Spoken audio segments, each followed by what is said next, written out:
She made $92,000 and still lived, paycheck to paycheck. The check engine light came on during her Tuesday commute. Jasmine watched the orange glow pulse against the dashboard and felt her stomach drop. Not because of the car, because of the number she already knew was sitting in her savings account. $600. She made $92,000 a year. She had a corner office, a Buckhead apartment with floor-to-ceiling windows, an Instagram feed full of rooftop brunches and boutique fitness classes, and she could not afford a car repair. The mechanic would later quote her $2,400. But sitting in Atlanta traffic that humid September morning, Jasmine already understood something was broken. Not the transmission, the math, the logic that said earning more was supposed to mean having more. If you've ever gotten a raise, maybe even several, and still felt like you were barely keeping up, this story will explain exactly how that happens and how to make it stop. Jasmine had always been ambitious. She grew up in a working-class family outside Macon, the first in her family to finish college, the first to land a corporate job. By 25, she was making $52,000 as a marketing coordinator in Midtown Atlanta. By 28, she'd climbed to $68,000. By 30, she broke into management. She was proud of how far she'd come, and she should have been.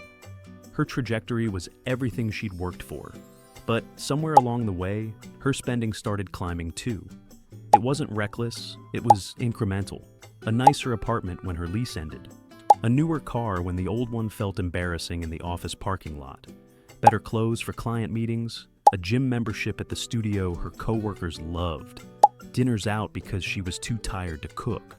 Subscriptions that stacked up quietly in the background. Each upgrade felt earned. Each expense felt reasonable. And because her income kept rising, she assumed she was doing fine. Her one financial strength was ambition. She believed in herself. She invested in her career. She asked for raises and got them. Her one hidden weakness was comparison. She followed dozens of women online, her age, her industry, living lives that looked effortless. Capsule wardrobes, Tulum vacations, beautiful apartments. She didn't consciously try to match them, but their normal became her baseline. And underneath it all, she carried a belief she never questioned. Once I earn enough, saving will happen automatically. I just need to make more. She was about to learn how wrong that was. The promotion came in March. Jasmine was named Senior Marketing Manager, a title she'd wanted for years.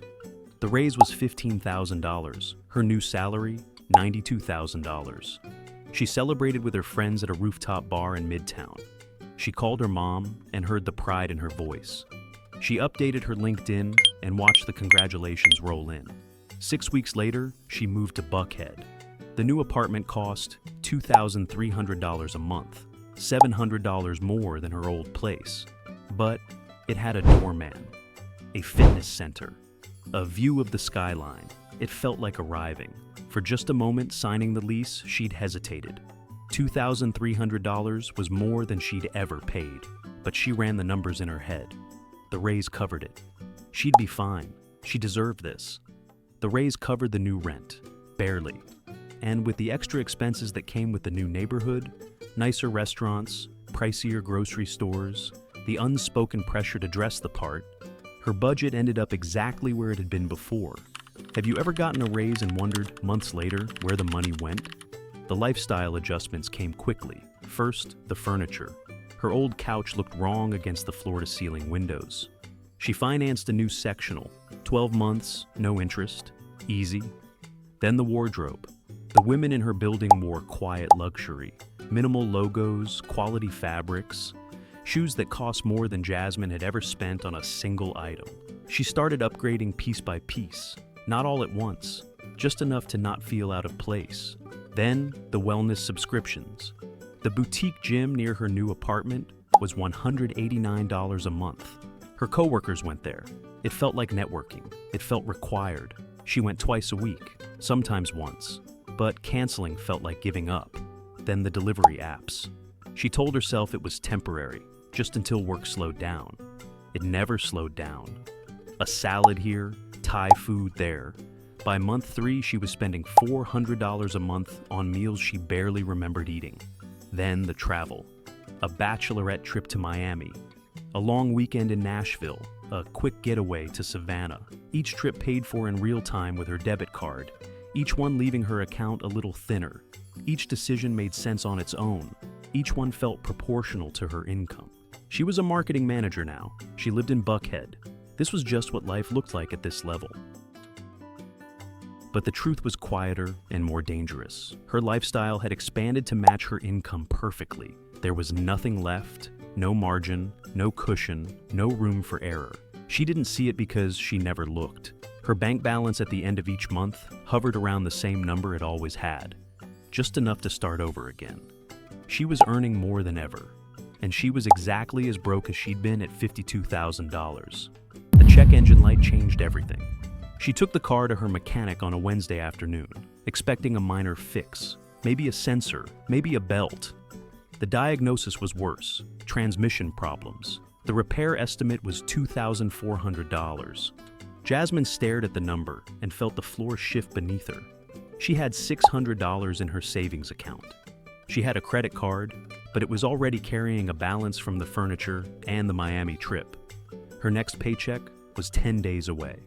For the first time in years, she did the math. $7,600 a month after taxes. Rent, $2,300. Car payment, $480. Insurance, $210. Utilities, $180. Subscriptions, $300. Gym, $189. Food and delivery, $600. Minimum credit card payment, $250. Gas, $200. Everything else, whatever was left, which was almost nothing. She sat in the mechanic's waiting room, scrolling through her banking app, watching the numbers refuse to add up. She made $92,000 a year.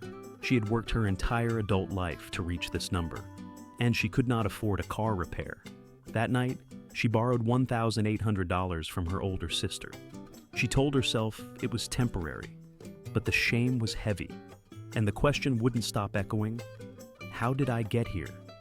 The answer came slowly. It wasn't one bad decision.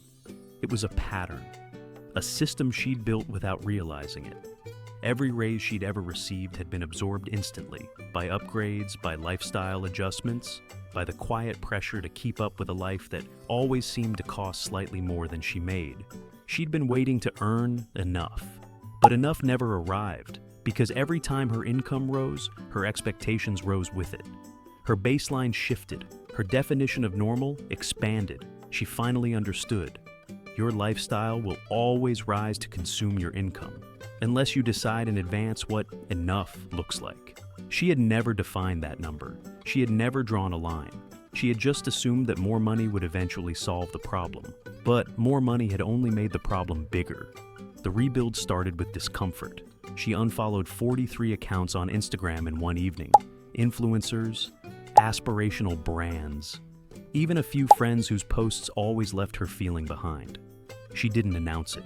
She just stopped looking. The silence was strange at first. Then it was a relief. She opened a separate savings account at a different bank, one with no app on her phone, no instant access. She set up an automatic transfer. 20% of each paycheck, moved before she ever saw it. The first month was tight, the second was tighter, but by the third she stopped noticing. She canceled the boutique gym and found a community center for $35 a month. It wasn't glamorous, it worked. She started meal prepping on Sundays, not perfectly, but often enough to cut her delivery spending by 2/3. When her lease came up for renewal, her landlord offered an upgrade to a larger unit with a terrace. She said no. She stayed in the same apartment, at the same rent. And when her next raise came, a smaller one, 4%, she didn't adjust her lifestyle at all. The entire increase went straight to savings. There were setbacks. In October, she overspent on a birthday dinner and felt the old shame creep back. In December, she bought a jacket she didn't need because it was on sale and everyone online was talking about the brand. But she kept going, not because she was perfect, because she'd finally seen the pattern and she refused to let it run her life anymore. Here's the question worth asking. If your income doubled tomorrow, what would change? Would you save more? Or would your life simply expand to match the new number? Do you have a definition of enough? Or does enough always seem to live one raise away? Look at your last 3 years honestly. Has your lifestyle grown faster than your savings? These aren't trick questions, they're mirrors. If you've ever earned more and still felt behind, this story was for you. Write in the comments. What's one upgrade you made after a raise that you later regretted? Sometimes naming it is the first step to breaking the cycle. Subscribe if you want one clear money story like this every week. These aren't quick tips. They're real stories about how money actually works in everyday life. Next time, a man retires at 62 with $1.2 million and runs out of money in 7 years.